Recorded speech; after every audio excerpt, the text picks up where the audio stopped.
15, 16, 17. Бүгүнкү күндө баарыбыз ар кандай гаджеттерден каалаган тасманы же сериалды көрө алабыз. А сиз Кыргызстанда сапаттуу теле берүүнүн калыптануу тарыхын билесизби? Буга ишенүү кыйын болсо дагы бир нече жыл мурун Кыргызстанда аналогдук теле радио берүү иштеген. Өлкөнүн алыскы аймактарында тургундар 3 же 4 каналды гана көрө алышкан.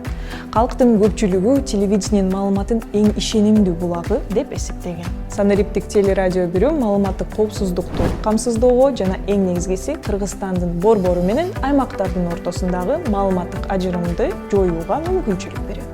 Ошол эле учурда күчтүү медиа рыногун түзүүгө жана коомдун негизги болгон сөз эркиндигин жана жоопкерчилигин деңгээлин жогорулатууда мүмкүнчүлүк түзөт. 2010 жылдан бери Soros Кыргызстан фонду санариптик телерадио берүү форматына өтүү үчүн Кыргыз Республикасынын өкмөтүнө жардам берип келет. Ал эми